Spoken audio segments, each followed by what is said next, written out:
योगी राज में क्या हो रहा है? बाकायदा बकरीद से पहले त्योहार आ रहा है, कोई माहौल खराब करने की कोशिश ना करे तो पुलिस सड़कों पर उतार दी गई है, फ्लैग मार्च कर रही है।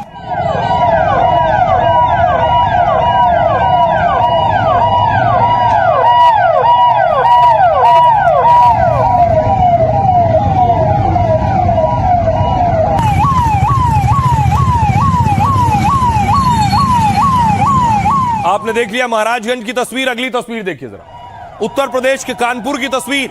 सेंसिटिव इलाका है कानपुर, जहां पुलिस फ्लैग मार्च कर रही है।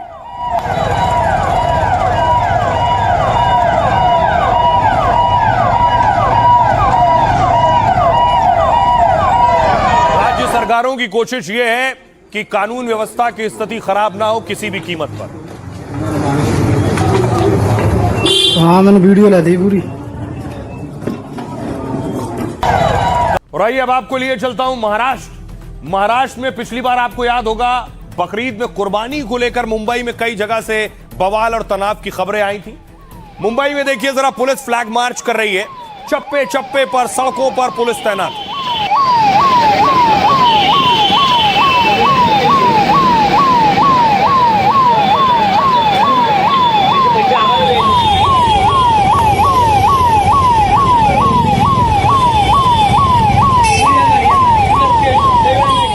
पिछली बार मुंबई के मीरा रोड की सोसाइटी में बवाल हुआ था, इस बार देखिए जरा, मीरा रोड पे लंबा पुलिस का दलबल यहां से वहां तक आपको नजर आएगा।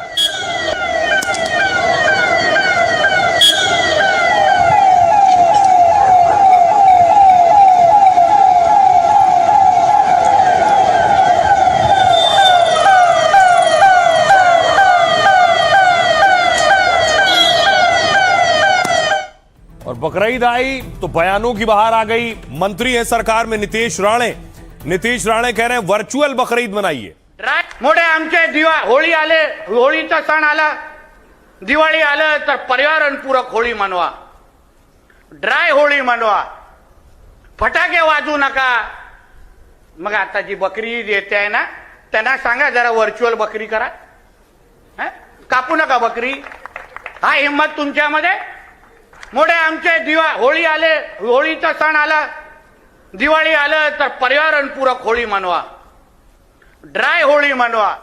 नीतीश राणे कह रहे हैं हमें होली पे कहा जाता है ड्राई होली मनाओ, तो हम कह रहे हैं बकरीद में वर्चुअल बकरीद मना लो। अब देखिए दिल्ली में भी सिक्योरिटी बढ़ा दी गई है। दिल्ली में पुलिस सड़कों पर गश्त कर रही है और बाकायदा चप्पे चप्पे की निगरानी कर रही है।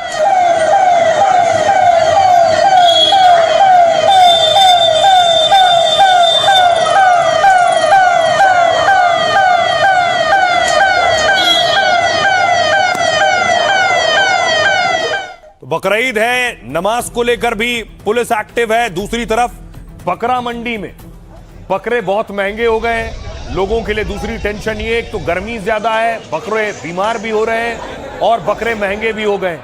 इस बीच एक तस्वीर आई, देखिए जरा, यूपी से कौशाम्बी की तस्वीर है। बकरे से भरा ट्रक पलट गया, ट्रक पलटा है, इसमें बकरे भरे हुए थे। किसी तरह बकरों को निकाला गया और उसके बाद बकरों की लूट शुरू हो गई।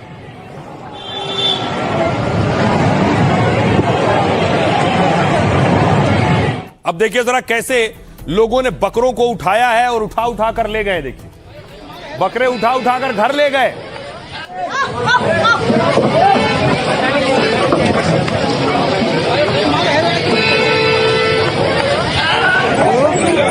ये देखिए जरा, जिसके हाथ में जो आया वो बकरा उठा उठा कर ले गया।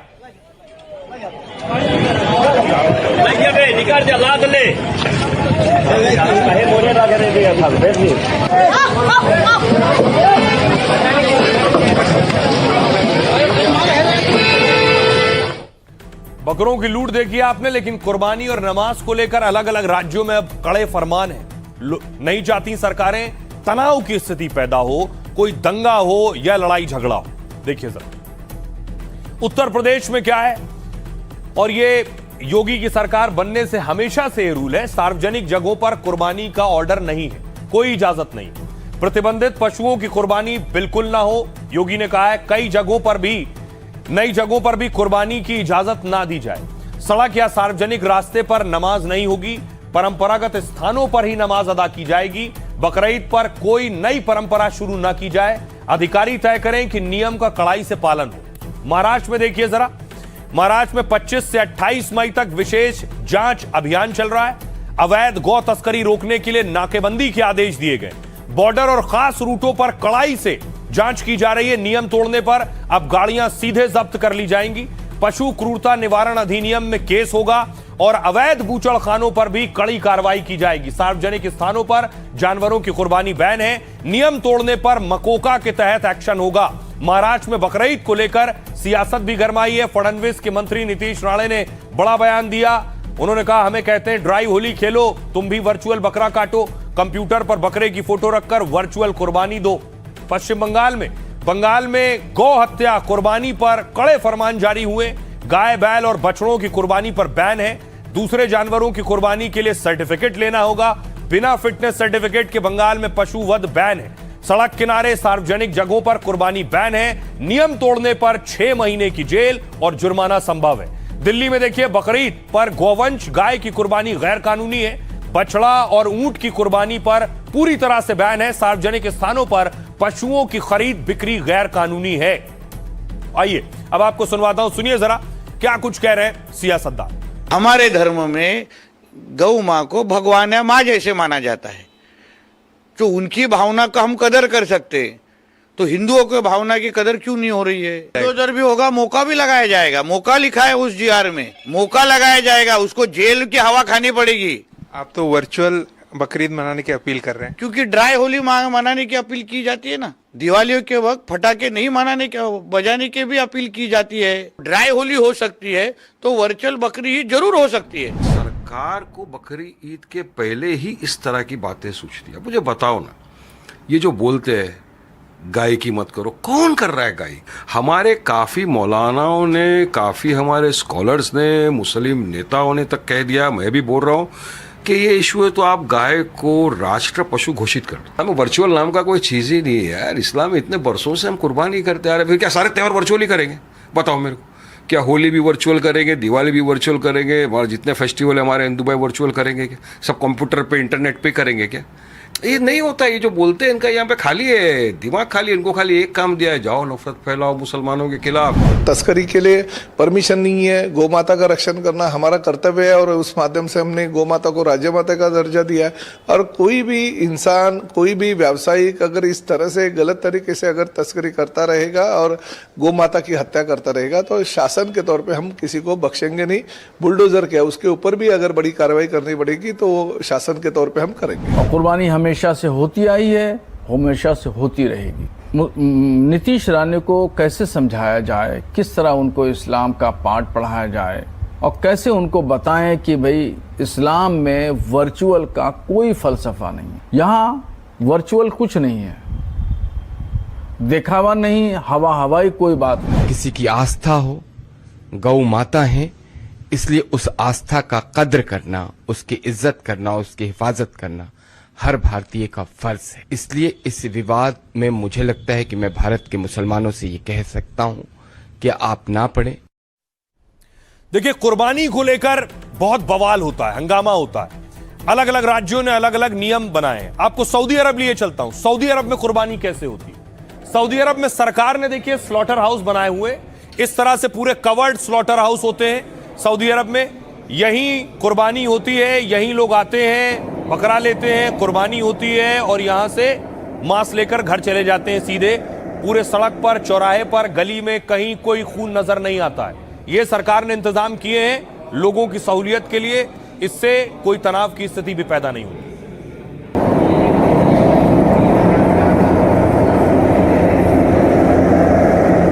मान लिया हम रोड पे मस्जिद नमाज पढ़ रहे हैं, कोई एम्बुलेंस जा रही है, किस पे मरीज बैठा हुआ है, तब उसमें मरीज को तकलीफ होगी, उसको हॉस्पिटल पहुंचना है। जैसे ये लोग तर्क दे रहे थे कि अगर नियम लागू हो रहा है तो हिंदू के लिए भी नियम लागू हो तो सब पे लागू हो। बकरीद की नमाज और ईद की नमाज साल में एक बार होती है और मुसलमानों को भी चाहिए कि वो अपनी अपनी मस्जिदों में नमाज पढ़ें और सड़कों पर नमाज बिल्कुल करते ही नहीं होना चाहिए और ये हमारे इस्लाम में भी नहीं है। हाँ, मुख्यमंत्री जी का जो कहना है तो बिल्कुल सही कहना है, उनकी बात हम मानते हैं और हमारा इस्लाम भी ये चीज़ सिखाता है। इस्लामिक तरीके से ये चीज़ मना है कि हम किसी को परेशान करके वो काम नहीं कर सकते हैं जिससे लोगों को परेशानी हो।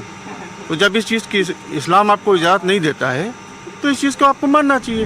अगर नमाज पढ़ रहा है कोई आदमी, बाहर मस्जिद के बाहर पढ़ रहा है, ट्रैफिक जाम हो रहा है और वही वहाँ भंडारे में भी हो रहा है, तो वो चीज़ तो गलत है, दोनों के लिए गलत है। अगर नियम लागू हो सबके लिए हो तो कोई आपत्ति नहीं है, लेकिन सिर्फ मुसलमानों के लिए होगा तो हाँ, जब थोड़ा सा अफसोस होता है सरकार की तरफ देख करके, मतलब सरकार को दिख नहीं रहा है थोड़ा बहुत, हम लोग के साथ में जो बोला जा रहा है। तो आप मुसलमानों का पक्ष सुन रहे थे, वो क्या कहते हैं, क्या सोचते हैं। अब आपको लिए चलता हूं बकरा बाजार, जहां लाखों रुपए के बकरे आए। देखिए जरा, ये 6.5 लाख रुपए का बकरा है, 6.5 लाख रुपए का। बर्बरी नस्ल का है और इसका जो दाम है वो 6.5 लाख रुपए जोड़ा है। एक बकरा ये है जिसको हम लोग दिखा रहे हैं, दूसरा जस्ट उसके बगल में है। ये दोनों जोड़े जो है वो 6.5 लाख रुपए। बताऊंगा इसकी खासियत क्या है, क्यों 6.5 लाख का। पहले ये देखिए, ये जो भैंसा देख रहे हैं इसकी भी कुर्बानी होती है। ये 31 लाख रुपए का भैंसा है, 31 लाख का। और ये जो भैंसा आप देख रहे हैं ये ड्राई फ्रूट्स खाता है, घी भी खाता है, दूध भी पीता है।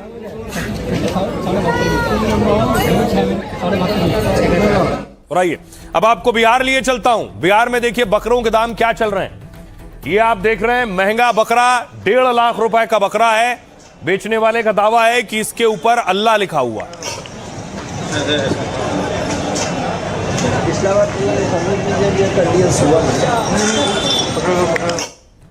अब देखिए, एक तो महंगाई बढ़ रही है, गर्मी बढ़ रही है और बकरे के दाम भी बढ़ रहे हैं। तो देखिए जरा बकरों के कीमतें क्या क्या हैं। बकरीद में सियासी तूफान और घमासान अपनी जगह है, लेकिन बकरीद से पहले मंडियों में बकरों की भारी डिमांड है। लखनऊ में एक बकरे का भाव 25,000 से लेकर 4 लाख रुपए तक हो गया। सबसे महंगा 4 लाख रुपए में बकरा बिका बर्बरी नस्ल का, और इन्हें गर्मी से बचाने के लिए कूलर का भी इंतजाम होता है। बर्बरी नस्ल के जो बकरे, इनकी डाइट में ड्राई फ्रूट और घी होता है, और इसके अलावा इन्हें देसी चना, गुड़ और फल दिया जाता है। बर्बरी नस्ल का जोड़ा मंडी में ये जो आप देख रहे हैं, ये लगभग 6.5 लाख रुपए में बकरा बिक रहा है। सुनिए जरा क्या कुछ कह रहे हैं लखनऊ में ये विक्रेता। एक ऐसा ही बकरा हमारे पास है जो बर्बरी नस्ल का है और इसका जो दाम है वो 6.5 लाख रुपए जोड़ा है। एक बकरा ये है जिसको हम लोग दिखा रहे हैं, दूसरा जस्ट उसके बगल में है। ये दोनों जोड़े जो है वो 6.5 लाख रुपए प्रति जोड़े बिकने को तैयार है। इनके जिस बकरी के साथ अभी आप खड़े हैं इसका रेट क्या होगा? सर ये जोड़ा है 4.5 लाख रुपए। ये 4.5 लाख जोड़ा। इससे महंगा भी कोई बकरा आपके पास है? इससे महंगा है हमारे पास ये है बर्बरी। कौन सा है? सर होगी ये बर्बरी। ये इसके दाम कितना होगा? ये सर 6.5 लाख रुपए जोड़ा। अब आइए आपको हापुड़ लिए चलूं। हापुड़ में बकरीद से पहले एक भैंसे की बहुत चर्चा है। हरियाणा से आए इस भैंसे का नाम है युवराज और इसका मालिक है आमिर। भैंसा युवराज के लिए 21 लाख रुपए तक की बोली लग चुकी है इस भैंसे की, लेकिन आमिर इसे 31 लाख रुपए से कम में बेचने को तैयार नहीं। आमिर अपने दमदार भैंसे के खानपान और सेहत का खास ख्याल रखते हैं। भैंस युवराज को रोजा 1 किलो रोज घी और ड्राई फ्रूट्स खिलाए जाते हैं और रोज करीब 2 घंटे तक इसकी मालिश भी की जाती है। सुनिए जरा क्या कह रहे हैं। 31 लाख का भाई कुछ है भैंसा है ये। 31 लाख का भाई कुछ है भैंसा है ये। क्या शौकीन है इसको? शौकीन है ड्राई फ्रूट का है, चुन्नी का है, भूसी का है, घी का है और दूध का भी है। दूध पीता है ये 5 किलो डेली का, सुबह शाम 5 किलो दोनों टाइम पीता है। घी वगैरह कितना खाता है? 1 किलो घी डेली का, 1 किलो सुबह 1 किलो शाम घी चाहिए। तो पटना की बकरा मंडी में भी 2 बकरों की बड़ी चर्चा है। उनमें से एक का नाम है धुरंधर। धुरंधर बकरे की कीमत देखिए जरा 1,20,000 है। ये बकरा आजमगढ़ से लाया गया है। धुरंधर रोज चना, सेब, केला, गेहूं, बाजरा, काजू, बादाम जैसे फल और मेवे खाता है। पटना मंडी में अल्लाह नाम का बकरा भी खूब चर्चा में। अल्लाह नाम वाले इस बकरे की कीमत 1.5 लाख रुपए, भारी भरकम। बाकी बकरा ये 100 किलो से ज्यादा का है। वजनी ये बकरा रोज 5 किलो से ज्यादा दूध पीता है और चना, गुड़ और ड्राई फ्रूट की खास खुराक भी इसे दी जाती है। 2 लाख का बकरा है, इस पर अल्लाह लिखा हुआ है। इसको कब से पोस रहे हैं आप? 3 साल भर हो गया। अभी कितना दाम रखे हुए हैं इसका? 1.5 लाख। 1.5 लाख क्यों, क्या खासियत है? इस पर अल्लाह लिखा हुआ है। इसके में क्वालिटी है भैया। अच्छा, देखिए 1,20,000 का ये। अच्छा, क्या क्वालिटी है और इसमें क्या तोता खाता है ये चना का भूसी, खरी, भूसा सब मिक्स करके खाता है। उसके बाद पानी में इसको पिलाया जाता है, गुड़ पानी। और आइए जिस बीच गाय की कुर्बानी और कुर्बानी पर बवाल और बहस चल रही है। उस बीच एक तस्वीर आई जो हृदय को झकझोर देने वाली है। देखिए जरा, ये आप देख रहे हैं गाय के अवशेष पड़े हुए हैं। तस्वीरें आपको विचलित कर सकती हैं, इसलिए हमने धुंधली की है। चारों तरफ जैसलमेर की तस्वीर है, राजस्थान की, चारों तरफ गाय के शव बिखरे हुए हैं। बताया जा रहा है सैकड़ों गाय हैं, सैकड़ों गाय।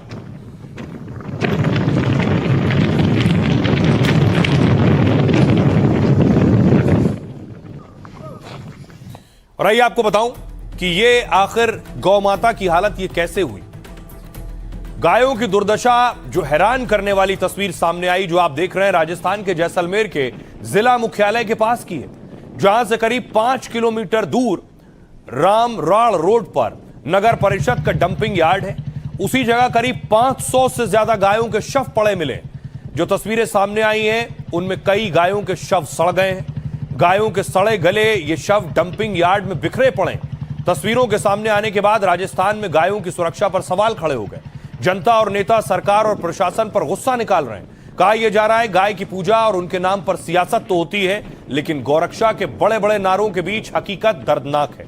सोशल मीडिया पर गुस्सा बढ़ा तो प्रशासन हरकत में आया और जैसलमेर कलेक्टर ने मामले की रिपोर्ट तलब की है। नगर परिषद कमिश्नर ने भी ठेकेदार को नोटिस जारी किया है और मृत पशुओं का निस्तारण करने वाले ठेकेदार से जवाब मांगा है। लापरवाही उजागर होने पर ठेकेदार आनन फानन में एक्टिव हो गया। डंपिंग यार्ड में बिखरे गायों के शव को उठाकर निस्तारण यानी डिस्पोज करना शुरू किया है। जानकारी के मुताबिक वित्त वर्ष 2025-26 के लिए गोपाराम नाम के ठेकेदार को ठेका मिला।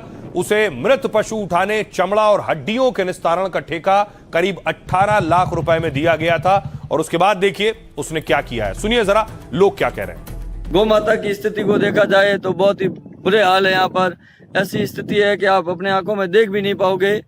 और युवा जितने भी जैसलमेर के गौरक्षक है, जीव प्रेमी है, हम सब बढ़ चढ़कर इस आंदोलन में हम समर्थन देंगे। जैसलमेर के डंपिंग यार्ड में जो ठेकेदार होते हैं उनको वहाँ प्रॉपर डिस्पोजल करना होता है मृत पशुओं का, लेकिन कई बार इनके जरा लापरवाही बरती जाती है, वो बिखेर के चले जाते हैं छोड़ के। तो जब इस तरह संज्ञान में आया तो कमिश्नर साहब ने और जिला प्रशासन की टीम ने मृत पशुओं का तुरंत खड्डा करवा के निस्तारण करवा दिया। अब आइए आपको बताऊं कि जितनी भी शहरों में गायें हैं, अगर उनकी मौत हो जाती है तो उसके लिए नियम, कायदे, कानून है, ऐसे ही नहीं फेंक दिया जाता उन्हें। देखिए जरा क्या कायदे हैं, क्या नियम कहते हैं। गायों की मौत के बाद अंतिम संस्कार और निस्तारण को लेकर बहुत कड़े नियम है। केंद्र और राज्य सरकार के विभाग और आयोग इस पर काम करते हैं। एनजीटी और प्रदूषण नियंत्रण बोर्ड कहता है कि शव को खुले में ना फेंकें। खुले मैदानों, नदियों के किनारे या सड़कों पर फेंकना दंडनीय अपराध है। केंद्र सरकार ने नगरीय निकायों और पंचायतों की जिम्मेदारी तय की हुई है। और आपको बताऊं कि उन्हें मृत पशुओं को उठाने और निस्तारण की व्यवस्था करनी होती है। निस्तारण वाली जगह के लिए प्रदूषण नियंत्रण बोर्ड की अनुमति जरूरी होती है। केंद्र की गाइडलाइंस के मुताबिक मृत गौवंश को आबादी से दूर ले जाना होता है। इन्हें जल स्रोतों और रहवासी इलाकों से दूर रखना है ताकि संक्रमण ना हो, इन्फेक्शन ना हो जाए कहीं। राज्यों में भी सरकार और स्थानीय प्रशासन के कई नियम होते हैं। राजस्थान में गाय के शव का सम्मानजनक और वैज्ञानिक निस्तारण जरूरी है। इसके लिए राजस्थान नगरपालिका और अधिनियम और पर्यावरण विभाग के भी नियम कायदे हैं। उसके मुताबिक गाय की मौत पर निकाय या पंचायत को सूचना देनी होती है। यदि कोई मृत गाय को खुले में फेंकता है तो 1 से 2000 तक जुर्माना है। शहर के बाहर ट्रेंचिंग ग्राउंड में मृत पशुओं के निस्तारण की व्यवस्था होती है। संक्रामक बीमारी से गाय की मौत हुई है तो लीक प्रूफ वाहन में ही ले जाते हैं। गौशाला में मौत पर निश्चित जमीन पर अंतिम संस्कार करना जरूरी है। इलेक्ट्रिक शवदाग्रहों में जलाते या जमीन में 4 से 5 फीट गहरे गड्ढे में दफनाते हैं। ये नियम है, लेकिन सवाल यह है कि कौन मान रहा है नियम, कायदे, कानून। अगर मान रहा होता तो 500 गायों के शव नहीं पड़े होते। सुनिए जरा क्या कुछ कह रहे हैं म्युनिसिपल कमिश्नर। जैसलमेर नगर परिषद द्वारा प्रतिवर्ष मृत पशुओं का ठेका दिया जाता है। शहर से जितने भी मृत पशु ठेकेदार ले जाकर के बड़ा बाग जो हमारा डंपिंग यार्ड है वहाँ उसका निस्तारण करता है। काफी दिनों से मृत पशु ठेकेदार द्वारा जो वहाँ मृत पशु ले जाए तो गए, पर वहाँ उसका निस्तारण समय पर किया नहीं, जिससे कि बड़ी संख्या में मृत पशु इकट्ठे हो गए थे। हालांकि डंपिंग यार्ड में मृत पशुओं का निस्तारण कल देर रात तक कर दिया गया है। आज मृत पशु ठेकेदार को उसका जो ठेका है निरस्त कर उसकी EMD राशि जब्त कर देंगे और भविष्य में उसको ब्लैकलिस्ट कर देंगे।